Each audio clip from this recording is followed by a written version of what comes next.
Just to tell you about my relationship with Bagraim's attorneys, and I am a consultant to Bagraim's attorneys. There are 9 other attorneys there, but I've moved into the consultancy field, and in fact the relationship between Bagraim's attorneys and Status has grown in leaps and bounds. We've been in a relationship for many years now, and I remember, it was about 4 years ago, where Status and I got together and we said there's going to be imminent changes to the labor law. Let's get ourselves ready. Let's make sure that Status is at top of its game, so that when you're actually going out there to try and do business with the community, the business community, that you can tell them there's nothing to fear. And that was 4 years ago.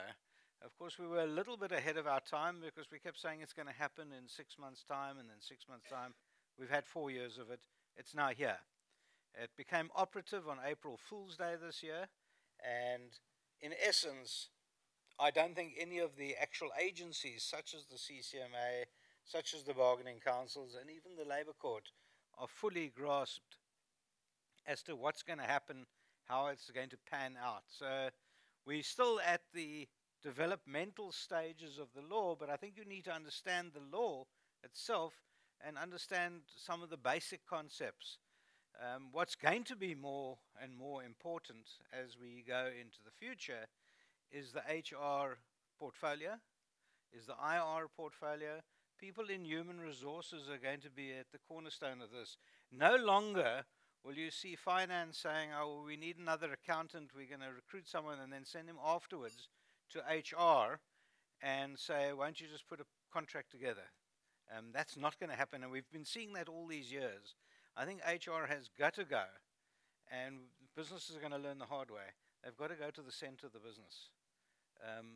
And I think some people are going to argue with us. There's going to be a lot of pushback from people who normally control their own appointments.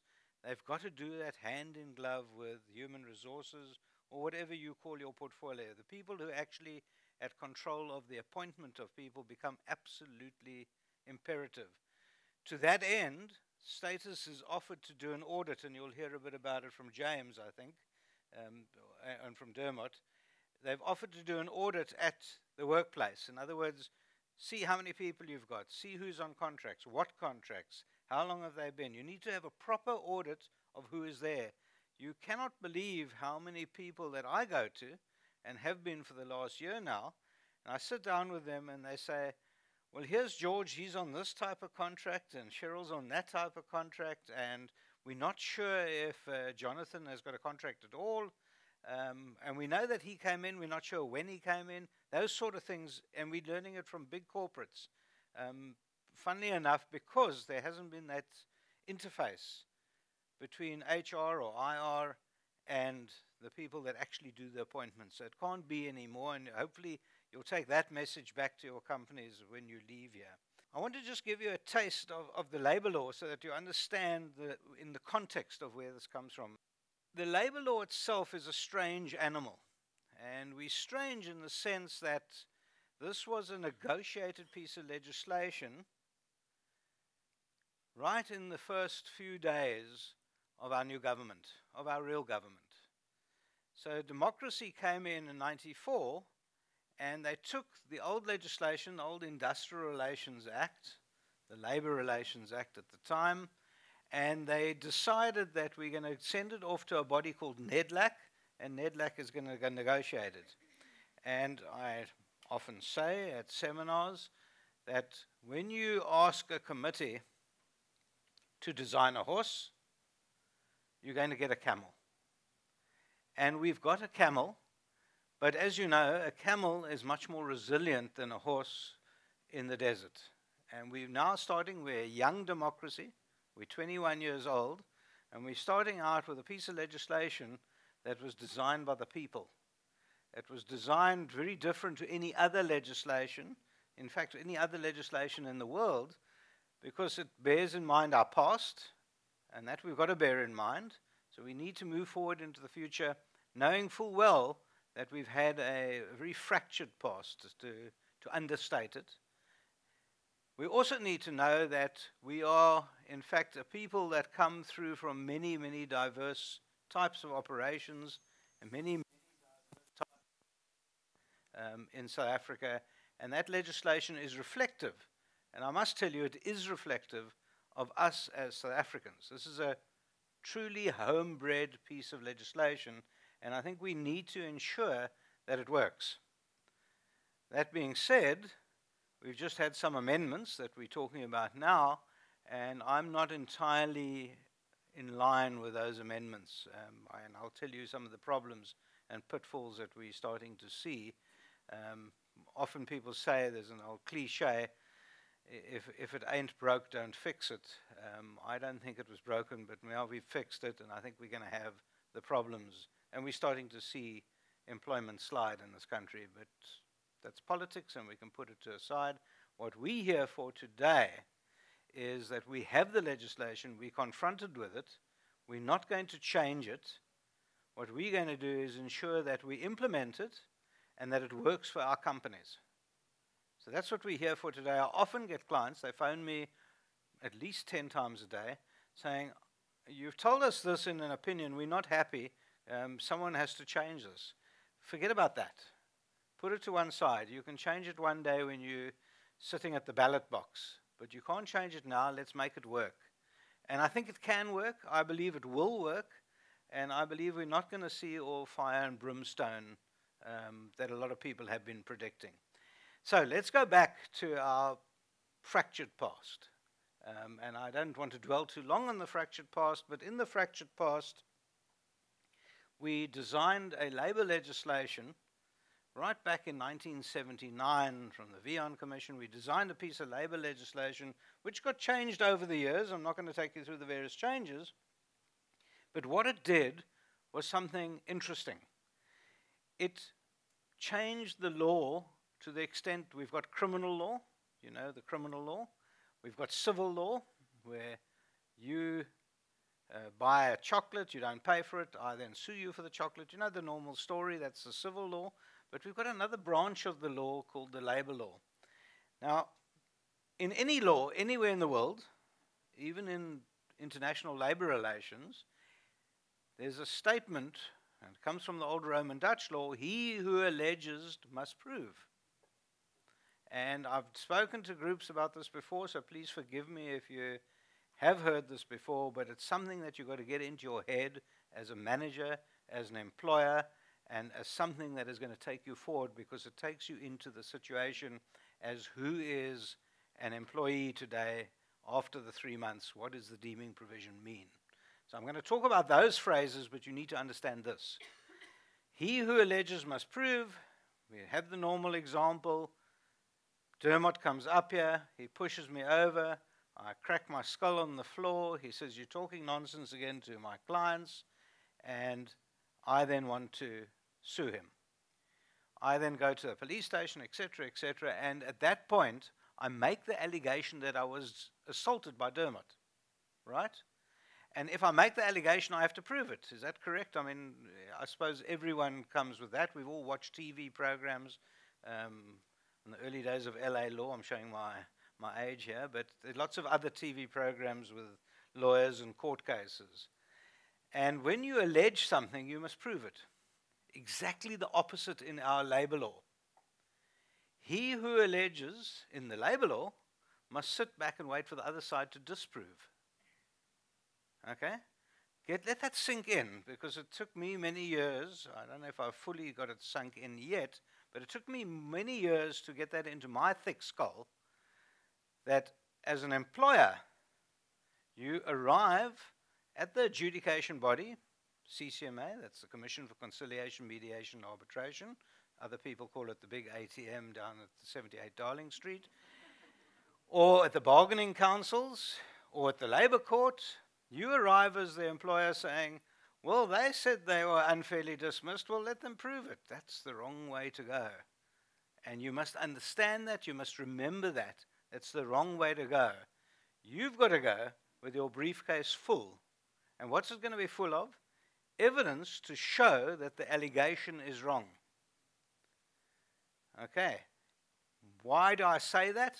And why am I telling you that now? Because I used to give that lecture to the early days in 1994 when I used to give lectures to UCT students on labor law. I used to try and get it into their heads that they need to make the allegation, sit back, wait for the employer to come and prove otherwise, and then explain how the employer was going to prove otherwise. So those are the early days of 94, but it's come back to bite us. And why do I say that? Because we have a change in our law saying that if you appoint Michael Bagraim on a 4-month contract at your workshop or your factory or your office, and on the 4th month you then shake Michael Bagraim's hand and say, it was wonderful meeting you. You were probably one of the worst employees we've ever had, and we're very happy to see you go at the end of your contract. Michael Bagraim is going to say, not so fast. I am deemed to be a full-time, permanent employee of yours. So, I'm going to make that allegation, and I'm going to run down to the CCMA. Remember, there's a lovely red carpet leading me to the CCMA, and I'm going to make the allegation that I'm a permanent employee of yours. And you're going to say, oh, no, not so fast. I've got a contract. Here it is. It's signed by you. You're an adult. We adults, we've explained it to you. 4 months is what it is, and you must go away, and we don't have to prove anything. You're going to be very badly bitten at the CCMA, because if that's all you're relying on, the contract, then forget it. We had a wonderful judgment, who now is the head of the Labour Court, Judge Wagley, who, it was a few years back, we had said, here's the contract. The contract says that the man is not an employee, he's an independent contractor, and so therefore we rest our case, and we hand it in. And Judge Wagley said to us in the courtroom, pretend I'm a Martian. Pretend I'm flying overhead. I can't read your language. I can't read any contracts. What I'm going to rely on is what can I see.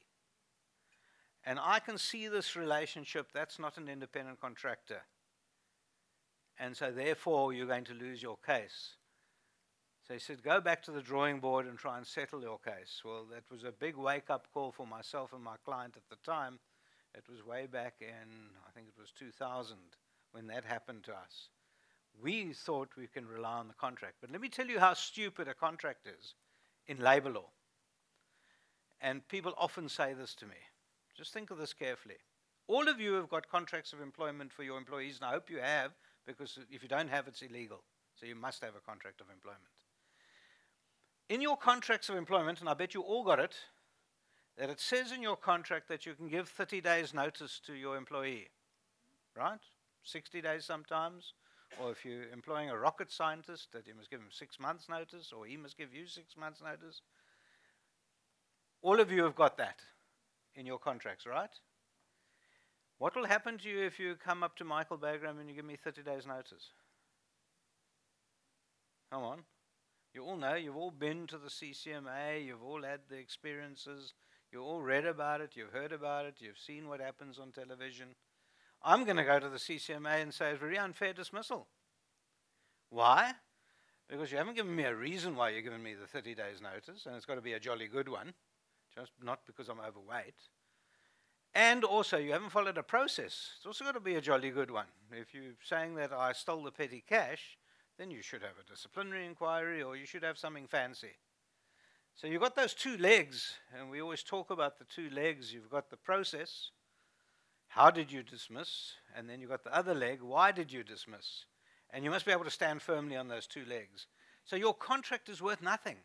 The only value that you've got is that when you have been through the process and you have got a good reason, and then the independent disciplinary chairperson can say, well, the contract says 30 days notice, so you should give them 30 days, or because Michael ran off with your petty cash, we're actually not going to give him the 30 days, and we'll justify why we're not giving notice.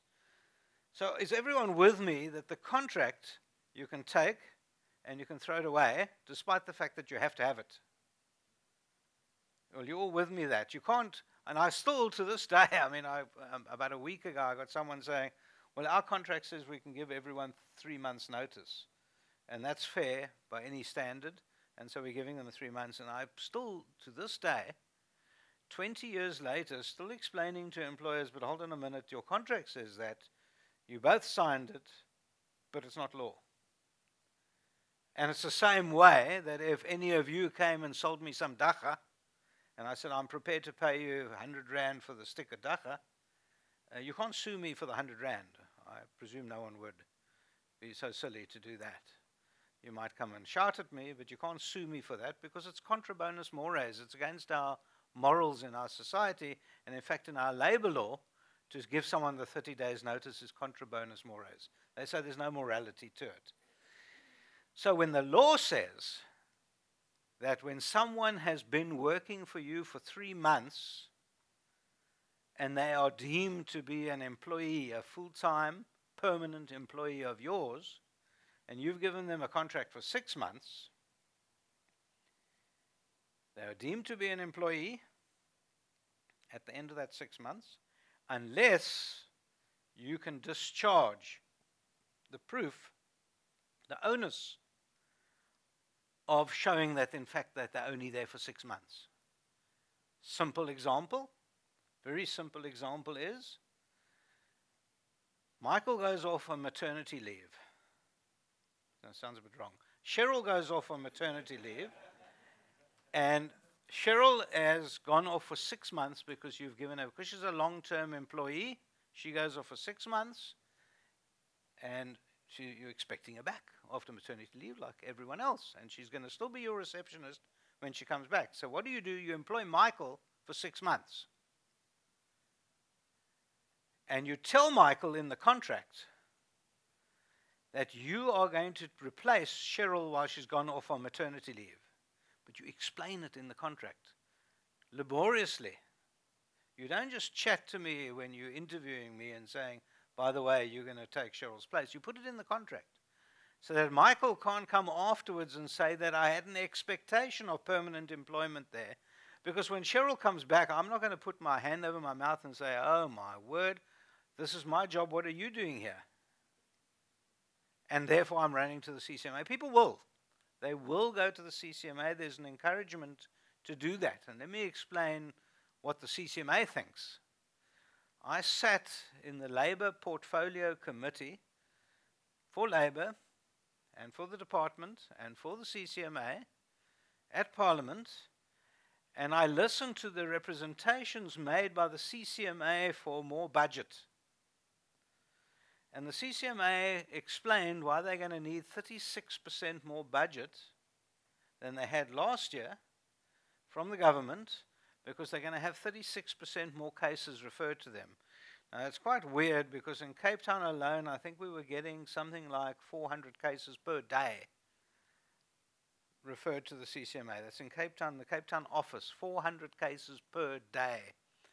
Of those 400 cases per day, 72%, I think, don't quote me on this, it's in the 70s, were individual dismissals.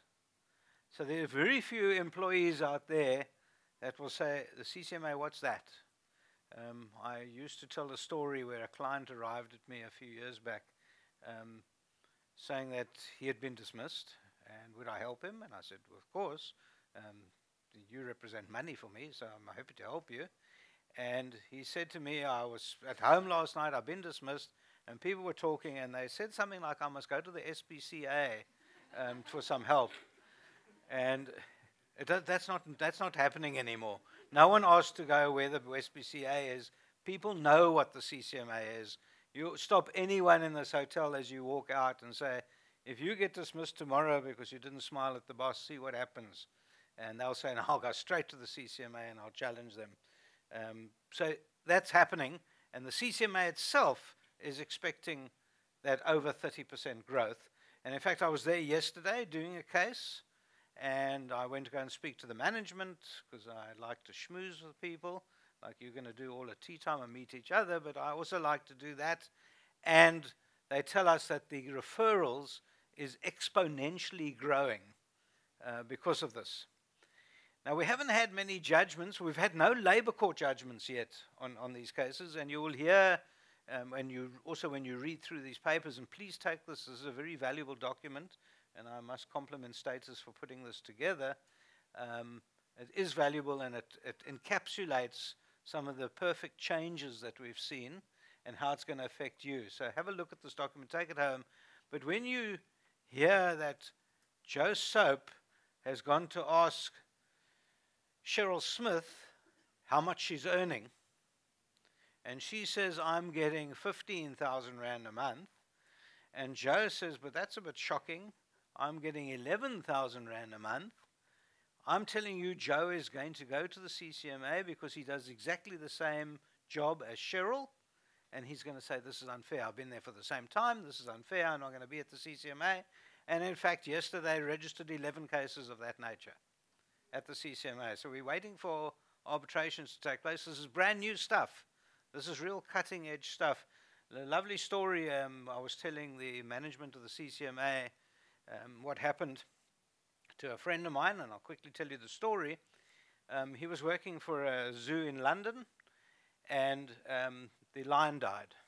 And the public likes to come in and see the lion, otherwise they're not going to come pay to come into the zoo. So they said to him, listen, won't you put on a lion outfit and you go into the lion's cage and pretend you're a lion, and whenever anyone walks past, roar at them and scratch the cage and whatever, and we'll give you an extra £15 a week for this. Thought about it, he said, you know, it can't be that bad. A bit hot at the moment, but I'll put on the lion outfit. And he did that, and he put on the lion outfit, and he growled, and he did really well. And things were going well. He told the family that he's earning a lot more, and he's a lion. And it was going really nicely until one day they, in the hyena cage next door, someone, when they came to sweep out the cages, left the interleading door open between him and the hyena. And he saw that, and as he ran towards the door to close it, the hyena walked in. And he looked up and he said, please God, I've been a good man my whole life. I'm doing this for an extra £15 a week. I'm trying to earn bread for my family. Please don't let this hyena kill me. He said, please God, for £15, how can this happen? And the hyena pipes out, what do you mean 15? I only get 10. That's very unfair. What I'm saying to you is that joke, remember it, because we're going to have a lot of court cases like that. We're going to see a lot of that. Equal work for equal pay, and they'll take you through it.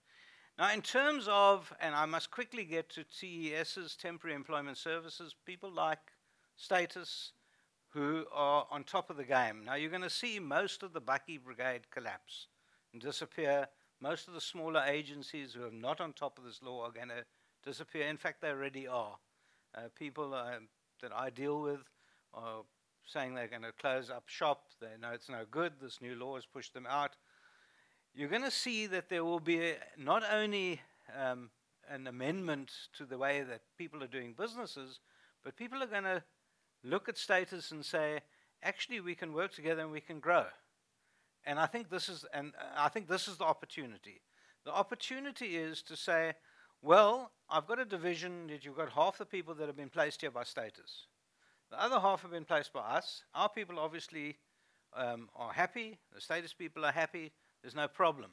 But there is a differentiation maybe in the pay, maybe in the terms and conditions of employment. And you need to have a look at this and say, well, it might be worth our while to outsource that entire division to Status. Because then it will be equal work for equal pay, because everyone will be working for Status. Now, I'm standing here at a Status seminar, and I could be using any other name of any other TES, except I'm bold enough to say that I'm happy because we've worked together and I know that they're going to do it properly.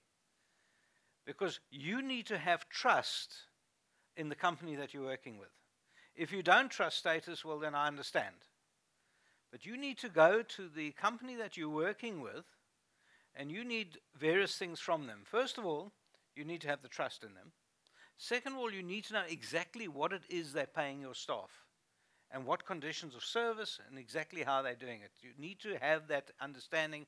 There's no longer secrets. Forget about secrets. I know that many businesses in the past used to say in their contract of employment, I'm sure there are still some, your salary is confidential. Do you remember those clauses? And there are, I mean, I know that it was in my contract of employment for my staff at Bagraim's attorneys. Your salary is confidential, and especially for the attorneys. You're not to discuss it with other attorneys because it leads to animosity, it leads to jealousy. It sometimes leads to people getting big-headed because I'm getting the most, so I must be the best attorney over here. That contract is now illegal because everyone's entitled to know everyone's salary. And in fact, the trade unions are stepping in and saying we need to have a look at everyone that's a driver. We've got 7 drivers who have joined our trade union. I know that you've got 16 drivers. I want to know every single driver's salary and why you're paying them differently. And they're entitled to know that. Which means that when you're dealing with a temporary employment service, you as management are entitled to know what it is they're paying each and every staff member. The next step, of course, is because you have the liability, there's going to be a liability, and there is an opinion now.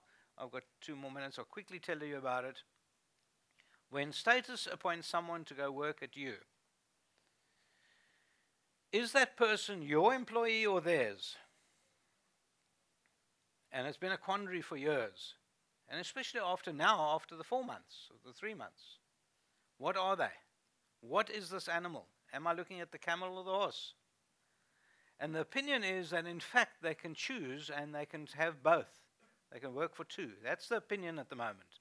That you have 2 bosses, 2 employers, and if you're going to sue someone, you sue them both. Simultaneously, the one paying the other to be absolved. What Status has now done is, and this is what we've worked on very hard over the past year now, is they've said we will take that responsibility.